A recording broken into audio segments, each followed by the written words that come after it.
What do you think of the snooze button? The snooze button. Are you a fan? I'm not a huge fan of the snooze. Right. I fully understand why people love to hit the snooze and then go back to bed. And if you're someone who does that, one of my suggestions is just to cut down so that you only hit the snooze once, 5 minutes later, start your day. The reason why is because it helps to maximize your REM or your dreaming sleep in those early morning hours. If you can actually sleep consolidated all the way until the time you have to wake up.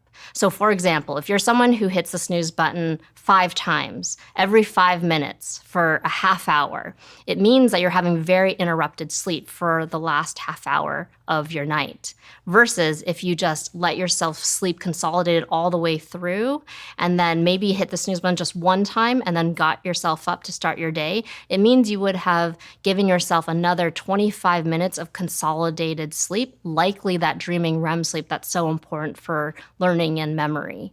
And so that is one just easy adjustment that you can make in terms of your morning approach to maximizing what you get during the night. So what's the value in consolidating it versus just Having fragmented sleep. yeah? So then if you're getting a lot of that REM sleep in those early morning hours and you're snoozing, you're going to be waking up and coming out of that REM sleep. So you Yeah. likely are changing the stages of sleep you would be getting in those early hours. So you would then be awake and then probably going into lighter stages of sleep, awake, lighter stages of sleep than necessarily having a solid REM period all the way until you wake up. What's the cost of that? So learning and memory and consolidation is definitely one area that we recognize as associated with that REM sleep.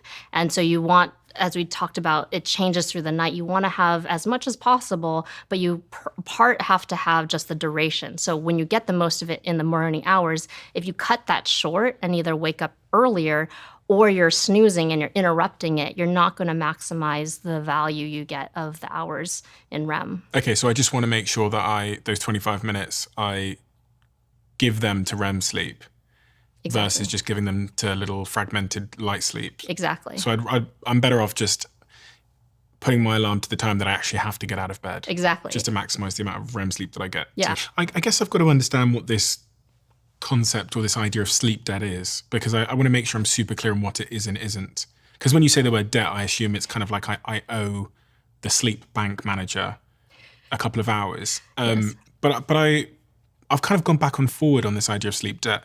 I think some people have told me that it's real. Some people have told me that it's not real.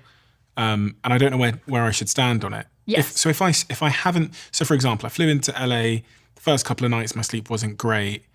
But I had good sleep last night. Am I still paying for it now? The way I explain the concept of sleep debt is that your body requires a certain amount every single night. Again, we talked about individual variability, but let's just say you need 8 hours every night. And conceptually, if you don't meet that 8 hours, then you build up a debt. So if you're only getting 6 hours a night, you now have 2 hours of debt built up. If you go Monday to Friday, that's 5 days. Now you have 10 hours built up. Right? 2 Yeah. hours every night Yeah. becomes 10 hours. And if you then sleep in on a Saturday and you get, let's just say, 10 hours of sleep, you've paid back 2 of those hours, but you still have 8 hours left to go. And my body knows. Yes, so conceptually, that's the idea of accumulating sleep debt. I do stand in the camp that believes that that does accumulate over time. We do think that you can pay back some of that debt on the short term, right? So what you lost, like you said, this past day or this past week, maybe this past month, you should pay that back with getting extra sleep, or we call sleep extension. We don't think that you can surplus and bank more and that you can pull from that in the future, but we recognize that if you've got insufficient sleep, that if you extend it over a couple of days, maybe a couple of weeks, then you will see benefits in your reaction time, in your fatigue levels, in your performance outcomes. And so we do recommend that as a tool, especially if you know that you're going to have a day where you're going to have sleep loss. So it's a strategy, for example, if you know, okay, in a week, I'm going to have a project and I'm not going to be getting enough sleep that night. Then what you can do in the days leading up to it is getting sufficient sleep, but arguably even more, so that we know when it gets to that project, the decrements that you'll experience tend to be less robust than if you went into it with just, say, that was 5 hours. So what evidence do you have that sleep debt is a real thing? What's the first thing that comes to mind? So what I've dedicated my career to is trying to understand how to pay back sleep debt with sleep extension interventions. So what that means is typically I'm working with a number of collegiate athletes where many of them are not getting what they need because when we start these studies, many of them have high fatigue levels. They are reacting slowly. We often see lapses in their judgment and their ability to ultimately perform and function, which is what they consider their baseline. But then when we actually challenge them by paying back some of that debt by getting additional hours, when we monitor the differences that can make over multiple weeks, that's where we see there's improvement in the reaction time. Their fatigue levels drop.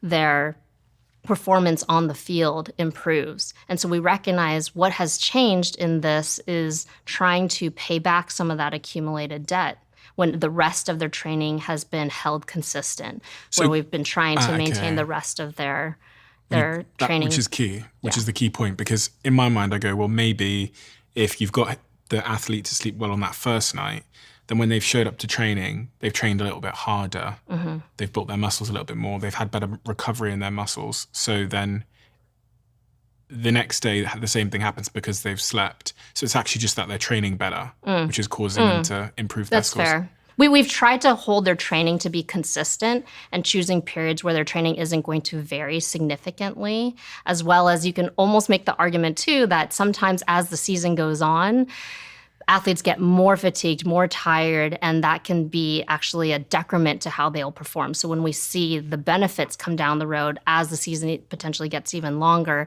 that at least is some suggestion that the intervention of sleep, while we also have the measures of how much more they were getting, actually were at least associated with these performance outcomes. Because one of the key things about REM sleep, which is the sort of final stage of sleep, is that it helps with muscle recovery. Deep sleep is actually deep sleep is where it's implied that there's more muscle recovery regeneration because there's the biggest pulse of growth hormone during your deep sleep. So to back up a bit, you have light stages of sleep, then you have deep stages of sleep, and then you have that rapid eye movement sleep or when you dream. That tends to be more associated with consolidation of learning and memory and skill consolidation. So you go through these cycles during the nighttime, about 90 to 120 minutes, but the proportion changes through the night. The beginning of the night, you get more of that deep sleep. And then in the early morning hours is when you get more of that REM sleep. So you might have woken up in an earlier morning and had the recall of these vivid dreams. It's because you often will be waking up from that REM sleep. Yes, that happened last night, actually, because I woke up suspiciously early for me. So I woke up at about 5 or 6 o'clock and I was just kind of dipping in and out of dreams. And they were very vivid dreams that I can still remember now. Yeah. So the muscle memory element of all of this, what is muscle memory and how is that sort of implicated with sleep?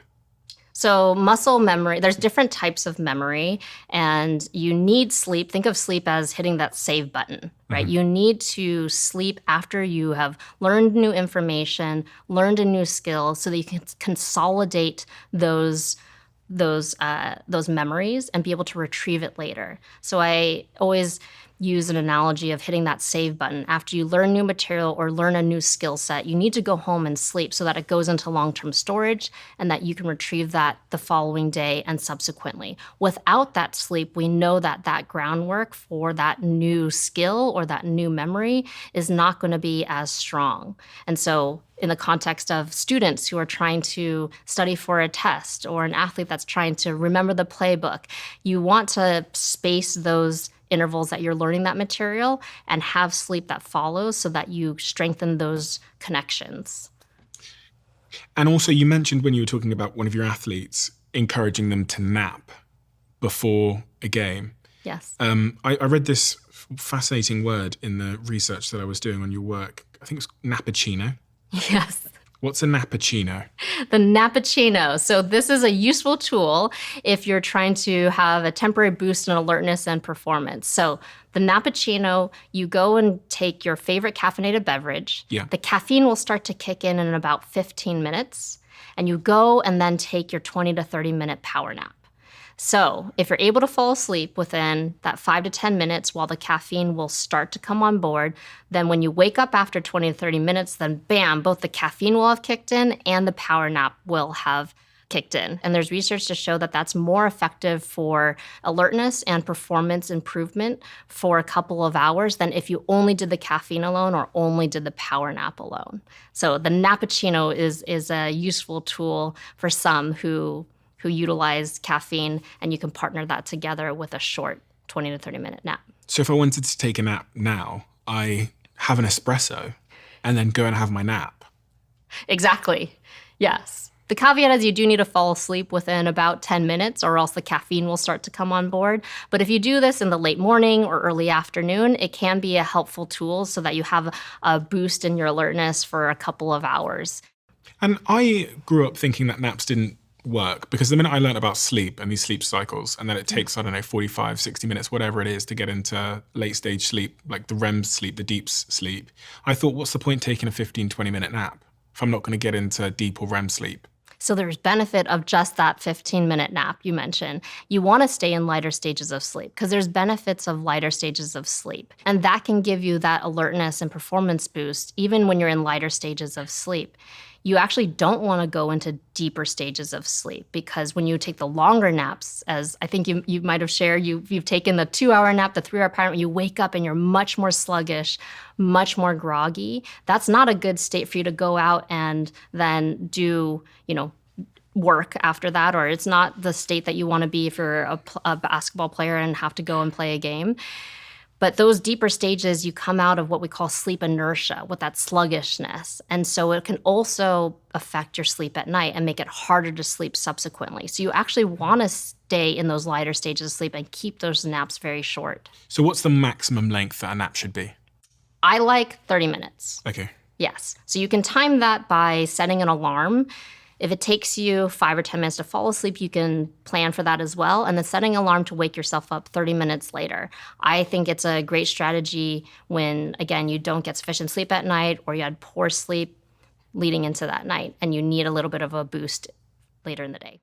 If you love the Diary of a CEO brand and you watch this channel, please do me a huge favor. Become part of the 15% of the viewers on this channel that have hit the subscribe button. It helps us tremendously, and the bigger the channel gets, the bigger the guests.